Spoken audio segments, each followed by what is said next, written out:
Hello everyone, welcome to Tanuj classes. आज हम लेके आए हैं क्लास 10th का चैप्टर नंबर 6 लाइफ प्रोसेस। ये बायो का चैप्टर है। ये चैप्टर का वेटेज इसमें से एग्जाम में इससे ज्यादा क्वेश्चंस बनकर तैयार होते हैं क्योंकि ये बहुत ही वेटेज वाला चैप्टर है। तो इसमें जितने भी इंपॉर्टेंट टॉपिक्स हैं सारे इसमें मेंशन किए गए वीडियो के अंदर। तो वीडियो को बहुत ही ध्यान से देखना है ताकि आपका कोई सिंगल टॉपिक छूटे ना। चलिए बात करते हैं लाइफ प्रोसेस के बारे में। क्या होता है लाइफ प्रोसेस? बेसिकली एक लाइफ है, किस प्रकार से इंसान या फिर कोई भी लाइव ऑर्गेनिज्म होता है, चाहे एक्वेटिक एनिमल्स हो, ह्यूमन बींग्स हो या फिर प्लांट हो, जो भी सांस ले सकता है, जो भी सांस ले सकता है उसको हम बोलते हैं लिविंग थिंग्स बोलते हैं। तो लिविंग थिंग्स को एक प्रोसेस पूरी लाइफ को चलाने के लिए, क्योंकि पूरी लाइफ जो चलती है उसके फैक्टर्स होते हैं, यानी पहले वो खाना भी खाएगा, है ना, सांस भी जरूरी है। तो ये सब चीजें एक पूरा प्रोसेस बता रखा है।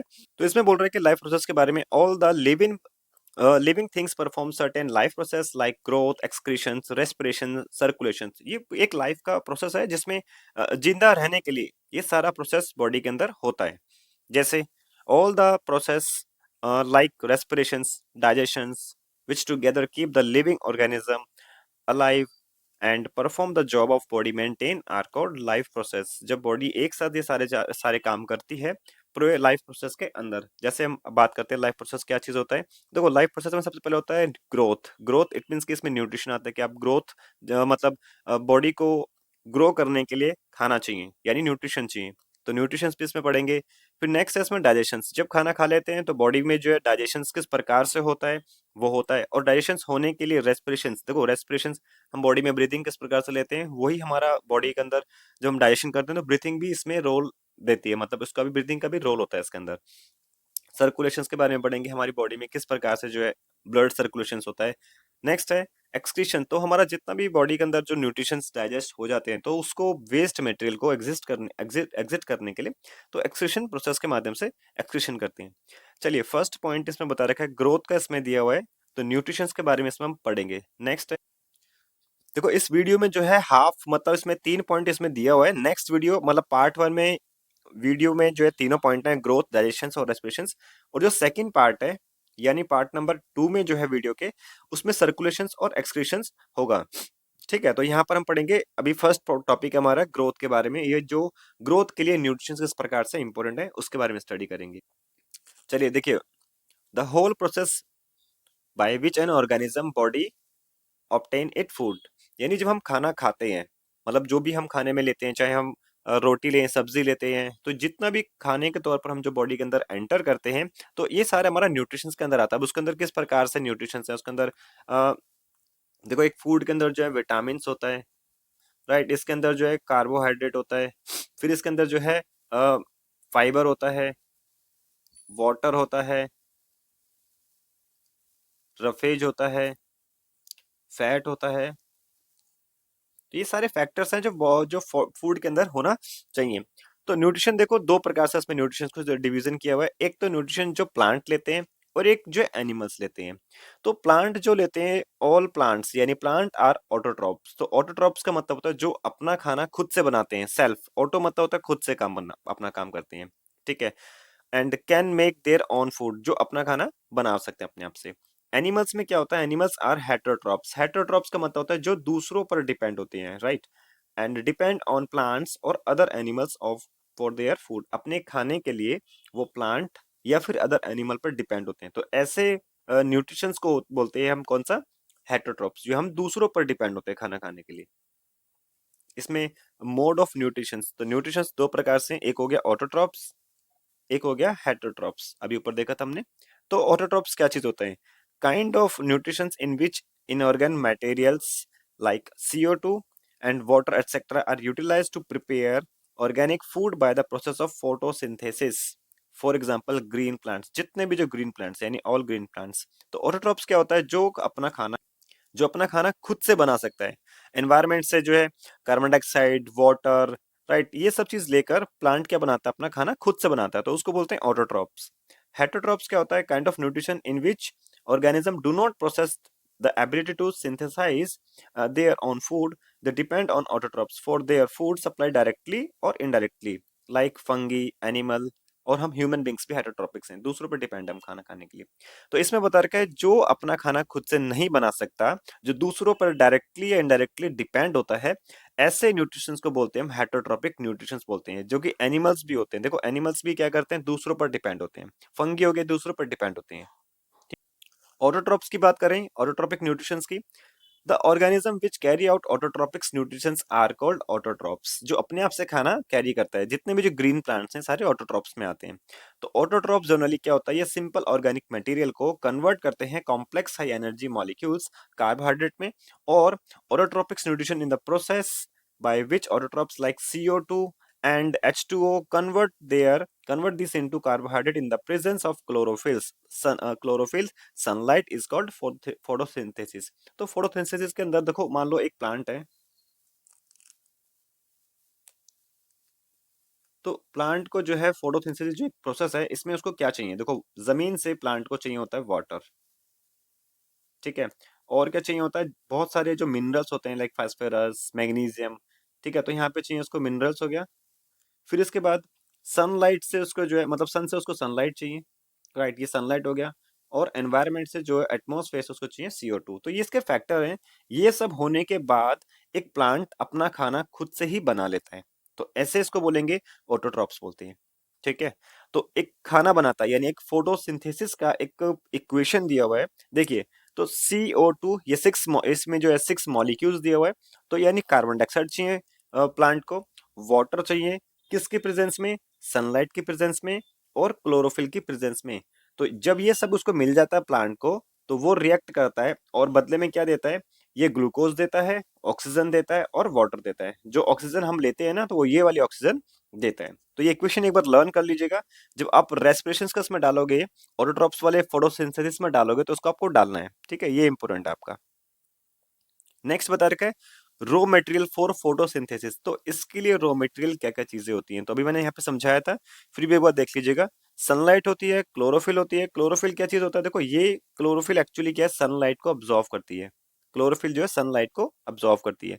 फिर CO2 होता है, ठीक है ना। CO2 क्या काम करता है बॉडी के अंदर, जैसे ही प्लांट CO2 लेता है और बदले में इसको स्टोमेटा के थ्रू ऑक्सीजन रिलीज कर देता है, मतलब CO2 लेता है और O2 दे देता है, तभी हम जो है O2 ले पाते हैं। फिर इसके बाद वाटर चाहिए उसको, तो water dissolve minerals like nitrogens, है ना, फास्फोरस एटसेट्रा। तो बॉडी के अंदर जो प्लांट की जो बॉडी है, मतलब प्लांट है, उसको भी जो है मिनरल्स के तौर पर, मतलब फास्फोरस, नाइट्रोजन्स, ये तमाम चीजें चाहिए होती है। और कहाँ से मिलती है उसको ये चीजें, सारी सॉइल से मिलती हैं, ठीक है। फिर इसके बाद है साइट ऑफ फोटोसिंथेसिस। तो chloroplast in the leaf, chloroplast contain chlorophyll. जितना भी प्लांट के अंदर जो ग्रीन पार्ट होता है, मतलब जो ग्रीन रंग का दिखता है, वो सारा क्लोरोफिल होता है, यानी ग्रीन पिगमेंट्स वाले सब चीजों को बोलते हैं क्लोरोफिल होता है। और ये प्लांट के क्लोरोप्लास्ट के अंदर होता है क्लोरोफिल, ठीक है। अब इसमें जो है मेन इवेंट ऑफ फोटोसिंथेसिस। तो इसमें फोटोसिंथेसिस में क्या चीज है, देखो फोटोसिंथेसिस का जो टॉपिक है, वो इंपॉर्टेंट टॉपिक इसलिए है क्योंकि एग्जाम में इसका वेटेज ज्यादा आता है। मतलब मैक्सिमम क्वेश्चन इसमें फोटोसिंथेसिस का लेते हैं लाइफ प्रोसेस के अंदर, प्लांट के रिगार्डिंग तो स्पेशली लेते हैं। फर्स्ट बोल रखा है इसने, absorption of light energy by chlorophylls. यानी क्या करता है, जो अब्जॉर्व करता है, ये क्लोरोफिल जो एनर्जी सनलाइट है उसको अब्जॉर्व करता है, क्लोरोफिल की प्रेजेंस में करता है। नेक्स्ट है कन्वर्जन ऑफ लाइट एनर्जी। जो लाइट एनर्जी को किस में, जो लाइट एनर्जी मतलब जो सन से मिलने वाली जो लाइट है, इसको जो है कन्वर्ट करता है किसमें, केमिकल एनर्जी में कन्वर्ट करता है, ठीक है। और plus breaking of water into hydrogen और ऑक्सीजन। देखो एक्चुअली जनरली वाटर का जो फॉर्मूला है वो है H2O। तो इसको जो है ब्रेक डाउन करके, तो हाइड्रोजन अलग कर देगा, ऑक्सीजन अलग कर देगा। तो ये सारा प्रोसेस होता है फोटोसिंथेसिस के अंदर। और क्या होता है लगे हाथ, इसमें जो है रिडक्शंस ऑफ CO2 कार्बोहाइड्रेट। तो जितना भी जो इसमें CO2 होता है, इसका रिडक्शंस करता है कार्बोहाइड्रेट के बिहाफ पे। नेक्स्ट है स्टोमेटा। देखो स्टोमेटा क्या चीज है, टिनी pore present on the surface of the leaf. जो ये जो स्टोमेटा क्या होता है, प्लांट के अंदर जो लीफ है, लीफ के अंदर जो है टिनी पार्टिकल्स होते हैं, इसको जो बोलते हैं स्टोमेटा। और स्टोमेटा का मेनली वर्क क्या होता है, ये गैसेस को एक्सचेंज करता है। तो देखो स्टोमेटा का फंक्शन क्या है, ये ध्यान रख लीजिएगा। स्टोमेटा का जो फंक्शन है वो exchange of O2 and CO2। मतलब क्या लेता है, अंदर मतलब जो है CO2 लेता है और बाहर जो है O2 छोड़ता है, ठीक है। CO2 अंदर लेगा और O2 बाहर छोड़ेगा। तो गैस का एक्सचेंज कौन करता है, तो वो स्टोमेटा करता है। एग्जाम में अगर एक नंबर में पूछ लिया जाता है, तो स्टोमेटा क्या करता है, एक्सचेंज करता है गैसेस को। नेक्स्ट है losses large amount of water water vapour के थ्रू करता है ड्यूरिंग ट्रांसपिरेशन, यानी ट्रांसपिरेशन के दौरान ये वाटर को जब वेपर करके ट्रांसफर करता है, उसको अमाउंट को कम कर देता है वेपर करके, क्योंकि वेपर गर्म हवा से क्या होता है, वेपर वेपर होता है, पानी जो है डिहाइड्रेट होता है, मतलब उड़ जाता है। तो ये देख लीजिएगा, ये स्टोमेटा है और इसके फंक्शन, इसके जो है इसके लेबल इसके लर्न कर लीजिएगा। क्लोरोप्लास्ट यहाँ पे होता है, स्टोमेटा पोर्स जो है इसके बिल्कुल सेंटर वाला पार्ट इसका जो स्टोमेटा पोर्स है, फिर जो इसका आउटर लेयर है इसको बोलते हैं गार्ड सेल बोलते हैं। तो ये तीनों इसको लर्न कर लीजिएगा। बात करते हैं, ये हमारा हो चुका था, अभी ऑटोट्रॉप्स हो चुका था। अब नेक्स्ट है इसके अंदर हेटरोट्रॉपिक्स न्यूट्रिशन। क्या चीज होता है हेटरोट्रॉपिक्स का मतलब होता है, अभी मैंने बताया था, जो दूसरों पर डिपेंड होते हैं। हेट्रो मतलब जो दूसरों पर डिपेंड होते हैं और वो अपना न्यूट्रिशन लेते हैं, तो उसको बोलते हैं हेटरोट्रॉपिक्स। हेटरोट्रॉपिक्स भी है, तीन टाइप के इसमें दिया हुआ, एक होता है होलोजोइक्स, दूसरा इसमें है सेप्रोफिटिक्स एंड थर्ड इसके अंदर पैरासिटिक्स। ठीक है, इसको लर्न कर लीजिएगा। तो होलोजोइक्स क्या होते हैं, animals take in solid food and break down inside the body. Solid food को वो इनटेक करते हैं और उसको डिस्ट्रीब्यूट करके बॉडी के अंदर एंटर करते हैं। जैसे कि जितने भी सिंगल सेलुलर हो गए, जैसे अमीबा हो गया, ये सिंगल सेलुलर होता है, तो ये भी क्या करता है, इसको भी होलोजोइक में डालते हैं। और एनिमल हो गया, तो ये बॉडी के अंदर सॉलिड फूड लेते हैं और उसको ब्रेक डाउन करके बॉडी के अंदर लेते हैं। नेक्स्ट हो गया आपका सेप्रोफिटिक्स। क्या होता है, यानी ये ऐसे ऑर्गेनिज्म होते हैं feed on dead decaying matter. जो देखो सड़ा हुआ खाना या फिर मरा हुआ खाना, जैसे मान लो कोई एनिमल्स डेड हो चुका, तो उसको मरे हुए खाने को खाते हैं, राइट। लाइव लाइव ऑर्गेनिज्म को नहीं खाते, ये जो खाते हैं डेड ऑर्गेनिज्म को। तो फॉर एग्जांपल फंगी हो गया, ठीक है, वल्चर भी हो गया। देखो गिद्ध जो होता है मरे हुए जो है उसको खाता है, मतलब एनिमल्स वगैरह को खाता है। तो सेप्रोफिटिक्स का तो जो मरे हुए को या फिर सड़े हुए को खाता है। पैरासिटिक्स क्या होता है, पैरासिटिक्स वह न्यूट्रिशंस होता है जो लाइव रहता है लेकिन होस्ट बनकर। देखो पैरासिटिक्स लाइफ इनसाइड और आउटसाइड, ये अंदर और बाहर दोनों तरफ हो सकता है। कैसे, तो होस्ट की फॉर्म में रहेगा and derive nutrition from it. Cuscuta plant हो गया, एंटिक्स हो गया। देखो ये जैसे पैरासाइट्स क्या होता है, जो होस्ट बनता है, जैसे हम बात करें इंसानों की, ह्यूमंस की बात करते हैं, तो सर पे जू होती है, तो वो क्या करती है, बॉडी के अंदर से जो जितना भी हमारा ब्लड होता है, जो हमारा न्यूट्रिशन अब्जॉर्ब होकर ब्लड में जाता है, तो वो ब्लड को चूसते हैं। तो न्यूट्रिशंस एक हमारी बॉडी के मतलब आउटर पे होता है, तो वो होस्ट बनकर वो सारा ब्लड को चूसता है और वहां से न्यूट्रिशन लेता है। वो दूसरों पर डिपेंड होता है, मतलब इस प्रकार से होस्ट बनकर डिपेंड होता है। ऐसे पेट के अंदर कीड़े होते हैं, या फिर ऐसे प्लांट्स भी हैं कुछ, कस्केटा हो गया, तो ये दूसरे प्लांट पर जो है वहां से उसका अपना न्यूट्रिशन लेता है। अब इसमें आता है how do organism obtain their food. जो ऑर्गेनिज्म होता है वो कैसे खाना लेता है। यूनिसेलुलर हो गया, जिसको सिंगल सेल भी बोलते हैं। यूनि मतलब सिंगल सेलुलर, जिसमें सिर्फ एक ही सेल होता है। सबसे एक अच्छा एग्जांपल है इसका अमीबा। तो food is take up through entire surface, body के अंदर खाना लेना। अब वो किस प्रकार से है, देखो कुछ एग्जांपल्स हैं इसके अंदर, अमीबा हो गया, पैरामीशियम हो गया। तो ये फूड किस प्रकार से लेते हैं। और दूसरी बात, ये दोनों ही जो है सिंगल सेलुलर है, ये दोनों ही जो है, जिसमें यूनि का मतलब भी होता है सिंगल, जिसमें सिंगल सेल्स होती है, ठीक है, यूनिसेल्स। अमीबा का देखो, अमीबा किस प्रकार से खाना लेता है, ये स्ट्रक्चर बना हुआ अमीबा का। तो अमीबा जनरली क्या करेगा, फर्स्ट फूड टेक करेगा, ठीक है, फूड टेक करने कोई जो इसको क्या बोलते हैं, सुडोपिया, इसमें सुडोपिया, ठीक है ना। फिर कैप्चर, फूड को कैप्चर करेगा, देखो उसने फूड को कैप्चर किया। फिर नेक्स्ट स्टेप में क्या करेगा, फूड जो है टेक इन करेगा, ठीक है ना, फूड वैक्यूल्स के माध्यम से इसने फूड टेक करा। तो ये सुडोपिया देख रहे हो, यानी इसने जैसे ही फूड देखा, फूड को कैप्चर कर लेता है, तो ये सुडोपिया बोला जाता है इसको। Digestion of food in food vacuoles, तो जैसे ही इसने फूड को एंटर बॉडी के अंदर अपने कर लिया। And last one is अनडाइजेस्ट food को फिर बाद में क्या कर देगा, एक्सक्रीशन कर देता है। तो ये पूरे प्रोसेस है किस प्रकार से अमीबा खाना लेता है और अपनी बॉडी के अंदर खाना डाइजेशन करता है। ये अपना न्यूट्रिशन इस प्रकार से काम करता है। नेक्स्ट हो गया पैरामीशियम। पैरामीशियम में भी देखो यही प्रोसेस है। सीलिया जो उसके एक्चुअली जो पैरामीशियम होता है उसके आउटर लेयर पे ना, आउटर लेयर पे एक प्रकार से ऐसा पैरामीशियम होता है, जो आउटर लेयर पे इसके बहुत सारे रेशे होते हैं, बहुत सारे रेशे होते हैं, तो उसको इसको बोलते हैं सीलिया। तो फिर इसके माध्यम से ये खाना टेक करता है, फिर एट ए स्पेसिफिक स्पॉट ये भी अमीबा की तरह क्या करेगा, उसको टारगेट करेगा और फिर बॉडी के अंदर उसको एंटर कर लेता है, ठीक है। ये दोनों सिंगल सेलुलर है, अमीबा और पैरामीशियम्स। देखो न्यूट्रिशन जो है इसमें फ्लो चार्ट में समझना, न्यूट्रिशन का जो फर्स्ट स्टेप है इंजेशन होता है, नेक्स्ट डाइजेशन। इंजेशन का मतलब है इनटेक ऑफ फूड, जैसे ही फूड हमने मैंने मतलब माउथ के अंदर फूड लिया, इसको ही बोलते हैं इंजेशंस बोलते हैं। नेक्स्ट है digestions, break down of complex materials into simple. तो डाइजेशन कब होगा, जब कोई कॉम्प्लेक्स फूड सिंपल में कन्वर्ट हो जाएगा। थर्ड आएगा इसके अंदर अब्जॉर्बेशन, जो खाना अब जो टूट कर फिर movement of digestion of food, फिर उसको जो डाइजेस्ट होता है बॉडी के अंदर।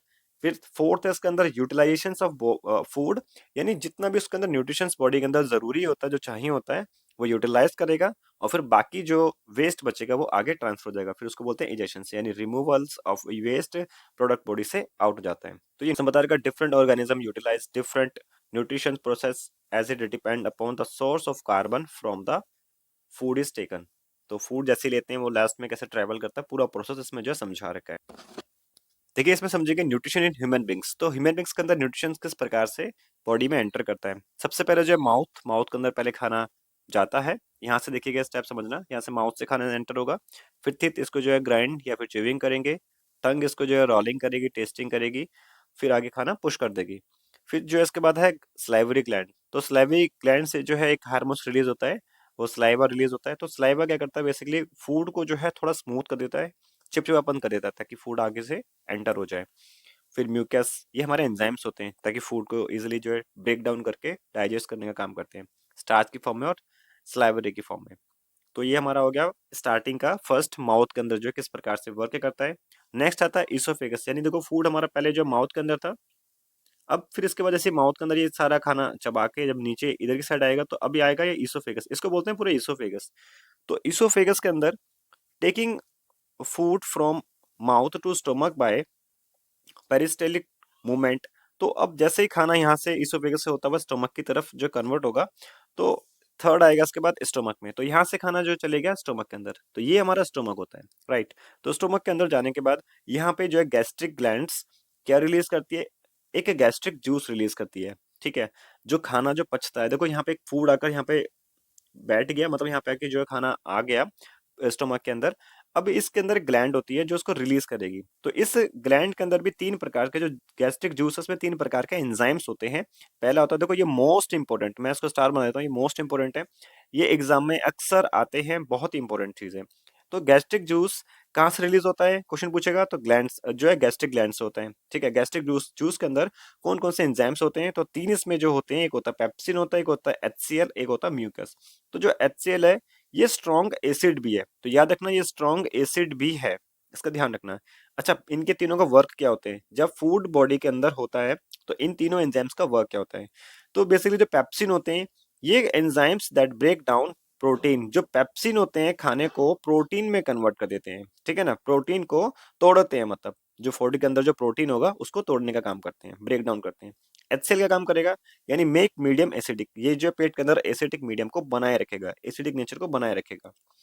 म्यूकस का वर्क होता है protect inner leaning of the stomach, जो पेट के, जैसे मान लो फॉर एग्जांपल पेट इस प्रकार से है, और देखो एचसीएल बेसिकली इतना ज्यादा हाईली स्ट्रांग होता है कि डायरेक्टली अगर एसिड यहाँ गिरेगा या फिर एचसीएल रहेगा तो पेट तक खराब कर देगा, पूरा इसको जला देगा, ठीक है। तो इसके एक आउटर लेयरिंग इनिंग पे क्या होता है, एक म्यूकस होता है। अब यही म्यूकस का काम करता है, प्रोटेक्शन का काम करता है, ताकि जो है आउटर लेयर पर मतलब कोई किसी प्रकार का कोई डैमेज ना हो सके। फिर तो फोर्थ पॉइंट में बोल रहा है स्मॉल इंटेस्टाइन। तो स्मॉल इंटेस्टाइन के अंदर इंटेस्टिनल एंजाइम्स होते हैं, और सारा जो फूड जो अब्जॉर्ब होता है वो स्मॉल इंटेस्टाइन के अंदर ही होता है। इसमें देखो तीन प्रकार के जो एंजाइम्स होते हैं, कौन सा होता है, कार्बोहाइड्रेट, फैट एंड प्रोटीन होता है। तो बेसिकली कार्बोहाइड्रेट का जो वर्क होता है, ये कार्बोहाइड्रेट जो है ग्लूकोज में कन्वर्ट हो जाती है। फैट जो होता है वो फैटी एसिड और ग्लिसरॉल में कन्वर्ट हो जाते हैं। प्रोटीन जो है अमीनो एसिड में कन्वर्ट हो जाता है। मोस्ट इंपोर्टेंट, ये तीनों एंजाइम्स अच्छे से लर्न कर लेना, बहुत ही अच्छे से लर्न कर लेना, मैं बार बार कह रहा हूँ, अच्छे से इसको लर्न कर लेना, एग्जाम में आता है ये चीजें। इसके बाद पांचवा पॉइंट है स्मॉल इंटेस्टाइन का, ये सेम ही है। अच्छा, विली क्या होती है, देखो विली एक प्रकार से एक जैसे फिंगर लाइक प्रोजेक्शन होता है, जैसे इंटेस्टाइन की हम बात करते हैं, मान लो इंटेस्टाइन है तो इसके अंदर एक इस प्रकार से ना कुछ ये विली होती है, इस प्रकार से फिंगर लाइक से। तो इसके अंदर ये क्या काम करती हैं, help in absorption of food into the blood. तो ये जो है ब्लड से फूड को अब्जॉर्व करने का काम करती है स्मॉल इंटेस्टाइन के अंदर, राइट। तो ये इंपॉर्टेंट पार्ट हो गया, इसका विली का वर्क हो गया। एंड स्मॉल इंटेस्टाइन के अंदर एंड रिसेसिव सिक्रेट फ्रॉम, तो इसके अंदर भी जो है देखो यहाँ पर भी जो है सारी ग्लैंड एंजाइम्स को रिलीज कर रही है। लीवर जो होता है बाइल जूस निकालेगा, तो बाइल जूस क्या करेगा जनरली, ये भी जो है कन्वर्ट करेगा, तो यहाँ पे ग्लूबोल्स में कन्वर्ट करेगा। तो ये आपको ध्यान रखना है कौन कौन से इसके अंदर फैट्स वगैरह हैं। पेनक्रियाज हो गया, देखो पेनक्रियाज से पेनक्रियाटिक जूस निकलता है, इसके अंदर दो एंजाइम्स होते हैं, ट्राइप्सिन हो गया और लिपेज हो गया। ट्राइप्सिन जो होता है प्रोटीन को पेप्टोन में कन्वर्ट करता है, और लिपेज जो होता है फैट को लिपिड में कन्वर्ट करता है। तो ये जितने भी एंजाइम्स हैं, तीनों में जो एंजाइम्स का पढ़ा था, तो ध्यान रखना बहुत ही इंपॉर्टेंट होते हैं सारे एंजाइम्स। 6 पॉइंट इसका है लार्ज इंटेस्टाइन। तो जैसे ही फूड हमारा स्मॉल से डाइजेस्ट होकर फिर लार्ज में कन्वर्ट हो जाता है, तो ये लार्ज जो आउटर वाला लार्ज हो गया। लार्ज में खाना जो भी वेस्ट मटेरियल है, देखो एब्जॉर्ब तो हमारा स्मॉल इंटेस्टाइन के अंदर हो चुका है। अब जो वेस्टेज बचा, तो अब्जॉर्ब एक्सक्रीशन ऑफ वाटर, बचा हुआ एक्सक्रीशन हो गया। The rest of the material removal from the body from the NS. तो बचा हुआ वेस्ट मटेरियल जो होता है एनएस के थ्रू बॉडी के अंदर से आउट हो जाता है। तो मैं नेक्स्ट के जो 2 पॉइंट है वो नेक्स्ट वीडियो में। तो देखो रेस्पिरेशन क्या होता है, हम जब सांस लेते हैं इसको रेस्पिरेशन बोलते हैं, सांस लेने और छोड़ना इसको बोलते हैं रेस्पिरेशन। तो रेस्पिरेशन में क्या इन्वॉल्व होते हैं, gases exchange, intake of oxygen from the atmosphere and release CO2। ये ह्यूमंस की बात कर रहे हैं। तो हम जो है ऑक्सीजन जो एनवायरनमेंट से ऑक्सीजन लेते हैं और बदले में कार्बन डाइऑक्साइड देते हैं, तो इसी प्रोसेस को बोलते हैं ब्रीदिंग, सांस लेना। फिर इसके साथ साथ break down of simple food in order to release energy inside the cell. तो जो हमारी बॉडी के अंदर जो हम खाना खाते हैं, डाइजेशन करते हैं, तो फूड जो उसका होता है सिंपल, जो हार्ड होता है मतलब जो कॉम्प्लेक्स फूड होता है वो सिंपल में कन्वर्ट होता है। तो कन्वर्ट होने के लिए एनर्जी चाहिए होता है, तो एनर्जी रिलीज होती है। तो यहाँ पर भी जो है सेलुलर रेस्पिरेशन होता है, जितने भी सेल्स होती है यहाँ पर एनर्जी रिलीज की इनकी आवश्यकता होती है। नेक्स्ट है break down of glucose by various pathway. देखो ग्लूकोज जो होता है, जो जिसको हम बोलते हैं कॉम्प्लेक्स फूड, फिर भी जो सिंपल में कन्वर्ट हो जाता है, तो ग्लूकोज कैसे जो है डिस्ट्रीब्यूट होता है। फॉर एग्जाम्पल ग्लूकोज का जनरली फॉर्मूला होता है C6H12O6। तो इसको इस तरीके से लर्न कर सकते हैं, आसान तरीका, CHO लिखना है यहाँ पे, फिर 6 12 6, ये आराम से इसको लर्न हो जाएगा, ग्लूकोज का फॉर्मूला लर्न हो जाएगा। फिर इसके बाद जो है इन साइटोप्लाज्म में 3 प्रकार से जो है ग्लूकोज डिस्ट्रीब्यूट होता है। फर्स्ट जो है देखो सभी में लगाना है, पायरुविक एसिड हो गया प्लस एनर्जी। ये भी कब होगा, जब अब्सेंस ऑफ ऑक्सीजन, जहां पर ऑक्सीजन नहीं होगा, ठीक है, क्या देगा यहाँ पे रिजल्ट में, एथेनॉल, कार्बन डाइऑक्साइड और एनर्जी देगा। और फिर इसके बाद है absence of oxygen in muscles के अंदर, यहाँ पे क्या देगा, लैक्टिक एसिड और एनर्जी देता है। थर्ड में है प्रेजेंस ऑफ ऑक्सीजन, जब ऑक्सीजन होती है वो भी कब, इन माइटोकॉन्ड्रिया के अंदर, तो रिजल्ट मिलेगा, तो यहाँ पे देगा कार्बन डाइऑक्साइड, वाटर, एनर्जी, ये आपको यहाँ से देगा। तो ये जो है बता रखा है किस प्रकार से जो है कॉम्प्लेक्स फूड सिंपल में कन्वर्ट होता है, कैसे ब्रेक डाउन होता है। तो 3 इसकी स्टेट थी, या तो ऑक्सीजन के अंदर, या तो बिना ऑक्सीजन के, या उसके लैक ऑफ ऑक्सीजन। तो ये तीनों स्टेट में आपको इसको पढ़ना है। अब यहाँ पे समझना है कि रेस्पिरेशन के टाइम एरोबिक और एनारोबिक क्या होता है। एरोबिक जो होता है वो take place in presence of oxygen, जो ऑक्सीजन की प्रेजेंस में, यानी ये जो ऑक्सीजन की प्रेजेंस में होती है और ये ऑक्सीजन की अब्सेंस में होती है, ध्यान रखना है इसको, ए लगते ही जो है अब्सेंस हो जाएगा। तो ये जो है प्रेजेंस में ऑक्सीजन की, और ऑकर इन माइटोकॉन्ड्रिया, ये माइटोकॉन्ड्रिया के अंदर होता है, ये सारे सेल के अंदर है। देखो माइटोकॉन्ड्रिया कहाँ पे होता है, बेसिकली ये सेल की बात कर रहे हैं, ये सेल की बात कर रहा है, जो हमारी सेल्स की बात थी अंदर न्यूक्लियस वगैरह। तो यहाँ पे अंदर जो माइटोकॉन्ड्रिया होता है, बेसिकली माइटोकॉन्ड्रिया को लाइट ऑफ हाउस भी बोलते हैं। एंड इसके बाद जो है end product are carbon dioxide and water, उसको जो है मिलता है। फिर इसके बाद एरोबिक में क्या होता है, more amount of energy release, तो इसमें यानी एरोबिक के अंदर मोर अमाउंट में एनर्जी रिलीज होती है।